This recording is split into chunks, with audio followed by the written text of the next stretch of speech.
Oke, kita lanjut di video kedua seri belajar MySQL. Hari ini kita sudah ke tahap praktek ya, untuk memperlihatkan yang sudah kita diskusi di video sebelumnya. Di sini saya, kalau kalian lihat di sebelah kiri layar saya, itu ada XAMPP. Kalau saya double klik, maka akan muncul tampilan seperti ini. Di sini belum berubah menjadi stop, artinya service ini tidak saya jalankan otomatis. Kalau rekan-rekan ingin menjalankan otomatis, kalian klik bagian sini, maka dia akan ada tulisan menginstal sebagai Windows Service. Untuk mengurangi beban komputer kalian, ini bagusnya seperti ini. Oke, saya akan menunjukkan bagaimana mengakses database MySQL. Karena kita sudah menginstal XAMPP, maka di tempat kita, di komputer kita ini sebenarnya sudah terinstall database server. Jadi idealnya database server itu diinstal sendiri di sebuah mesin khusus yang hanya boleh diakses oleh database administrator, salah satu pekerjaan yang ngurusin database. Nah, karena kita sekarang buat latihan, anggaplah laptop saya ini kita install database server namanya MySQL. Lokasinya di mana? Lokasinya ada di drive C, lalu ada XAMPP ya. Di XAMPP kita lihat ini ada beberapa folder yang dibentuk sesuai dengan servisnya. Ada PHP, ada MySQL, ada Apache. Karena seperti yang saya bilang di video kemarin sebelumnya, bahwa kalau install XAMPP, paketnya sudah banyak. Diinstallah web server Apache, diinstallah database MySQL, ada FileZilla, ada Perl, ada PHP itu sendiri, ada Tomcat, ada Mercury, dan lain-lain. Nah, folder dari database servernya, jadi anggap ini sebuah database server ya, ada di folder MySQL. Nah, ini adalah folder lokasi penyimpanan database server. Jadi kalau rekan-rekan nanti menginstal database server di mesin sendiri yang khusus database, nanti isinya kurang lebih seperti ini di samping OS yang digunakan. Idealnya MySQL diinstal di OS Linux. Nanti di seri belajar MySQL buat DBA, saya akan coba menginstal Linux dan saya akan install di sana. Oke ya, nah ini kalau rekan-rekan lihat terdiri dari beberapa folder. Yang bin adalah aplikasi si MySQL sendiri. Nah, konsentrasi kita tuh nggak usah di bin, konsentrasi kita di data. Nah, data ini kalau rekan-rekan lihat ya, ada folder-folder, ada file. Folder ini biasa menandakan nama database. Jadi kalau di sini ada barang_ci, laundryku, MySQL, obat, monitoring, sepeda, surat keterangan tes, berarti di dalam database server saya ada database dengan nama barang_ci, laundryku, monitoring, MySQL, obat, sampai ke tes. Sementara ini adalah file-file lognya. Yang paling penting adalah file IB data, karena yang tersimpan di dalam sini hanya struktur. IB data menyimpan data-data dari database. Jadi konsep database itu yang perlu diingat adalah bukan seperti konsep kita mengetik di Excel. Kita ketik, kita save, baru data nggak hilang. Kalau di dalam database, dalam hal ini table, data yang sudah kita masukkan otomatis kesimpan. Oke ya, ini strukturnya. Balik lagi ada di XAMPP, MySQL, dan data. Oke, sekarang kita lanjut bagaimana cara masuk ke lingkungan kerja database. Oke, kita lanjut. Sekarang saya akan mengakses database saya dengan menggunakan command line. Berarti yang harus diaktifkan adalah service MySQL-nya dulu di XAMPP. Control panel, kita klik, sudah berubah menjadi stop, artinya servis jalan. Port yang digunakan adalah 3306, PID proses dari Windows 9368. Bagaimana cara mengaksesnya? Kita buka command line dengan perintah cmd. Oke ya, kita masuk ke direktori MySQL tadi. Perintahnya pasti sudah paham, cd exampp ya, cd mysql cd bin. Nah, karena lokasi filenya ada di sini, file execute-nya. Kita masuk dengan perintah mysql-u sebagai user. User default pertama kali kalian install adalah root. Dan root itu tidak memiliki password. Kita kasih -p, kita enter. Ini enter password, kita enter. Nah, rekan-rekan lihat, command line-nya berubah menjadi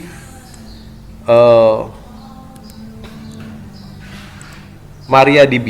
Ini fontnya agak saya besarkan ya, biar agak kelihatan. Oke, kan lihat ya,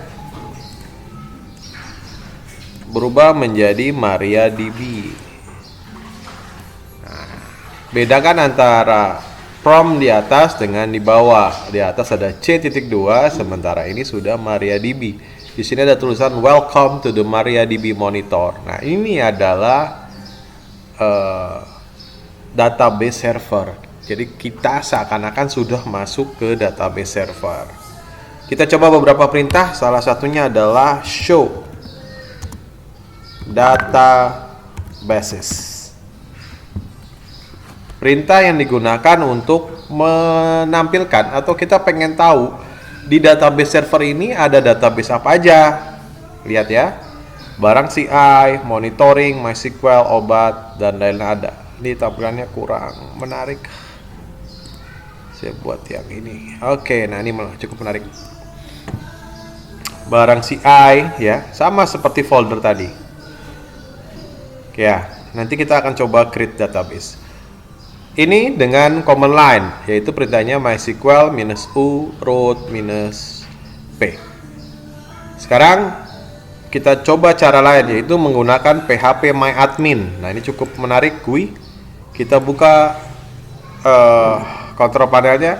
Karena kita mau menggunakan web, maka yang kita harus mengaktifkan service web servernya, yaitu Apache. Kita klik. Sudah aktif, kita masuk ke web. Oke, apa yang kita ketikkan? Kita ketikkan localhost karena kita mengakses web server di lokal. Lalu kita ketikkan phpMyAdmin. Oke. Tada! Lihat. Bentuknya lebih user friendly karena GUI. Di sini ada barang CI sama barang CI, tidak perlu mengetikkan perintah show databases. Lebih mudah, lebih simpel. Ya, nah, cuma saya sarankan kita belajar di command line dulu. Ini terlalu mudah buat kita kalau main di GUI. Oke ya. Dua cara mengakses database sudah saya perlihatkan. Nanti akan kita lanjut bagaimana lewat Hedi atau tool ketiga dari. Oke, sekarang secara command line sudah, secara phpMyAdmin sudah, kita Hedi. Saya double klik. Oh, muncul apa ini? Tampilan layar dari Hedi. Di sini kita klik kanan, ada new season. Kita kasih nama dulu, misalkan local DB. Artinya koneksi untuk ke local DB. Di sini perhatikan kalau rekan-rekan ingin komunikasi ke server database yang terpisah, rekan-rekan harus mengetikkan hostname atau IP address-nya. Karena kita main di lokal, 127.0.01 adalah localhost. Usernya root, passwordnya biarkan kosong, lalu portnya 3306. Nanti kita akan belajar bagaimana membuat database, bagaimana membuat tabel. Kalau membuat database dan membuat tabel sederhana sudah bisa. Nanti kita akan belajar membuat sebuah user database. Jadi orang tidak semena-mena masuk ke database server kita. Oke, nih saya klik open, maka akan muncul tampilan seperti ini. Kurang lebih sama isinya, barang CI, laundry co monitor. Oke ya. Ini juga dengan GUI. 3 cara untuk mengakses database sudah kita praktekkan. Kita akan lanjut bagaimana membuat sebuah database dan perintah-perintah dasar dari proses membuat database. Oke. Saya pakai yang command line saja. Bisa tutup. Perintah pertama adalah show database. Ini perintah digunakan untuk menampilkan isi database. Rekan-rekan lihat di sini none. Artinya belum ada database yang dipilih. Oh, saya mau memilih database barang CI. Saya menggunakan perintah use barang_ci. Jangan lupa titik koma ya. Di sini berubah menjadi barang CI. Artinya sekarang yang kita pilih adalah barang CI. Dan kita mau melakukan perubahan di tabel, memasukkan data di dalam tabelnya. Jadi balik lagi konsep database dan tabel. Ingat, database ibarat sebuah rumah. Table adalah kamar-kamar atau ruangan di dalam rumah. Jadi satu database di dalamnya bisa multi table. Di dalam ruangan-ruangan itu ada yang disebut dengan field atau bagian daripada tabel. Nanti kita bahas di bagian tabel. Oke. Ada perintah show, ada perintah use. Bagaimana membuat database? Pakai perintah create. Create database, lalu kita tulis namanya. Misalkan pusing. Oke ya. Query oke, satu row efektif, berarti query kita sudah berhasil. Dengan perintah create, kita cek apakah sudah ada database-nya. Show databases. Yes, pusing. Bagaimana cara menghapusnya? Jadi kita sudah ada beberapa perintah nih. Show untuk menampilkan, untuk melihat, use memilih, dan create untuk membuat. Bagaimana menghapusnya? Kita perintahkan dengan drop database pusing. Kita cek show databases. Oke. Nah, ini query oke menandakan perintah ini berhasil. Apa yang terjadi bila perintah ini gagal? Kita lihat ya, select. Nah, MariaDB atau MySQL akan menampilkan error. Oke ya, itu adalah beberapa perintah dasar yang harus rekan-rekan pahami ketika bermain dengan database. Show database untuk melihat database apa, lalu ada use untuk memilih database yang akan kita jadikan lembar kerja. Bagaimana cara membuat database? Create database, dalam hal ini create database pusing. Bagaimana menghapus? Drop database pusing. Kita akan lanjut ke materi tabel. Oke, kita lanjut. Kita akan bahas sedikit tentang tabel. Ya, jadi materinya saya akan buat ribet. Kita buat tabel-tabel main-mainan dulu. Baru nanti ketika sudah paham membuat tabel, memasukkan data, menampilkan, menghapus data, lalu merubah data, baru nanti kita akan masuk ke level yang lebih jauh mengenai tipe data dari tabel, apa itu primary key, cascade foreign key, dan lain-lain. Nah, kita buat yang sederhana aja, simple-simple. Tabel. Saya buka sebuah Excel dulu supaya rekan-rekan ada pemahaman. Jadi di dalam sebuah aplikasi pasti ada yang namanya form. Form atau tampilan itu membutuhkan sebuah tempat penyimpanan file, record atau data-data yang di entry. Contoh kalau rekan-rekan buka facebook.com, kita buka ya, apakah internetnya cepat atau tidak. facebook.com. Nah, di facebook.com ini rekan-rekan akan dihadapkan dengan email, kata sandi, lupa sandi, dan buat akun baru. Nah, ketika kita membuat sebuah akun baru, kita diminta untuk memasukkan beberapa data, salah satunya email dan kata sandi. Nah, tempat penampungan atau penyimpanan data-data tersebut biasanya ada di dalam sebuah tabel. Jadi, kalau saya boleh sederhana saja, saya ilustrasikan seperti ini. Misal, database yang Facebook punya, saya kasih nama database-nya. Database-nya Facebook membuat sebuah database dengan nama Facebook. Ya. Nah, di dalam database Facebook membuat sebuah tabel dengan nama tabel user. Ada sebuah tabel namanya tbl_user. Nah, bentuk atau isi dari tabel user kurang lebih Facebook membuat seperti ini.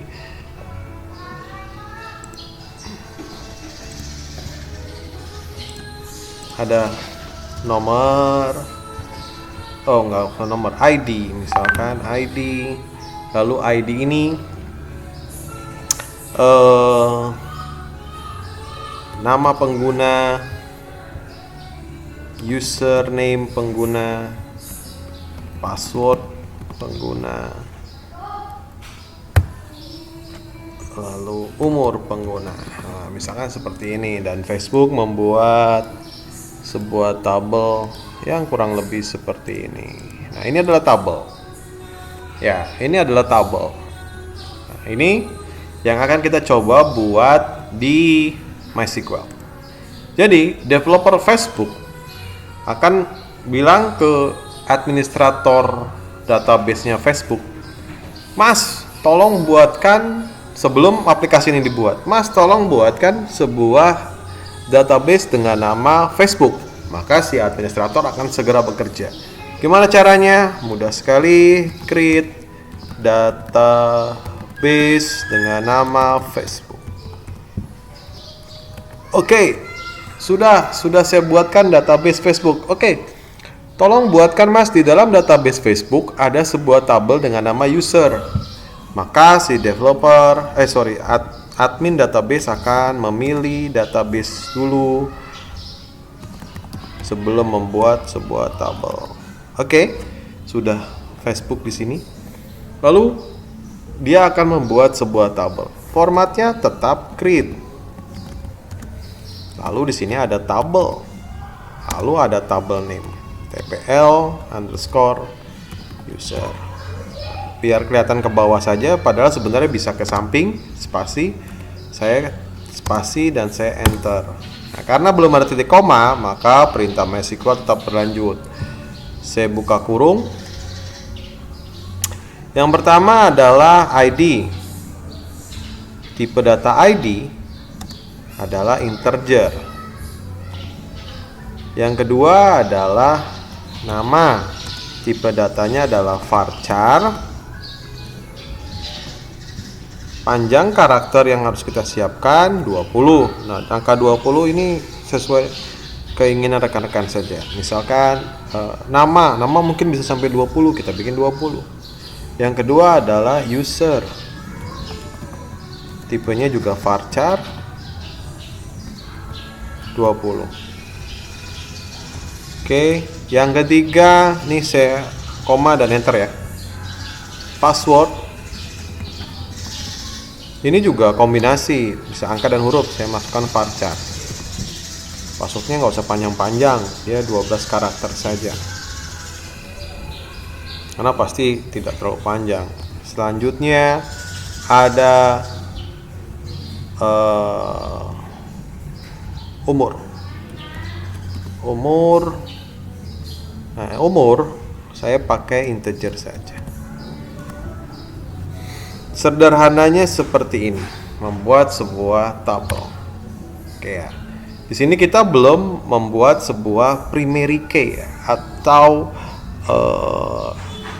field kunci, yang dimana setiap tabel itu harus ada primary key, sehingga proses indexing akan semakin cepat. Jangan pernah meninggalkan membuat tabel tanpa primary key. Oke ya. Sekarang kita lihat apakah tabel ini sudah benar-benar terbentuk. Tabel ini berada di dalam database Facebook. Kita kalau mau menampilkan show tables, yes, di dalam database Facebook ada tabel user. Kita pengen tahu bener nggak fill-fillnya, atau apa sih fill-fillnya, kita pakai describe tbl_user. Nah, ini lihat, ada create table, show table, describe table. Lihat ya, di sini null yes, artinya isinya boleh kosong, belum ada key, defaultnya belum kita setting. Jadi sebenarnya kita bisa setting nih. Ketika ada proses pengisian, misalkan umur ini otomatis 13 tahun, itu bisa. Ini ada extra itu kita bisa setting auto increment dan lain-lain. Ini adalah proses pembuatan tabel. Ya, sekali lagi saya ulang, database-nya Facebook, lalu ada kita pilih. Setelah itu kita membuat tabel dengan create table, tabel user, show tabel. Oke, untuk video kali ini kita cukup sampai di sini. Bagaimana membuat sebuah tabel. Oke ya.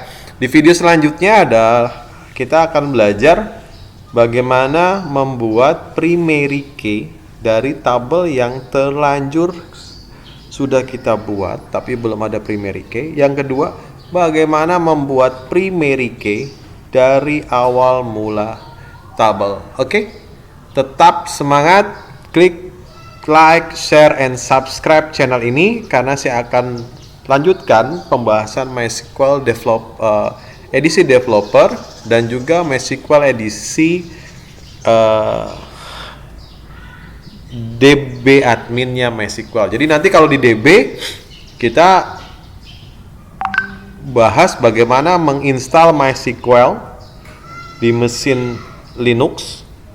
Lalu kita akan membahas bagaimana membuat database sama seperti ini, lalu mengecek tipe dari tabel, bagaimana memonitoring database, bagaimana membuat replikasi database, dan juga bagaimana membuat cluster database. Ini kita developer dulu ya. Oke. Sekian. Selamat sore. Tetap semangat.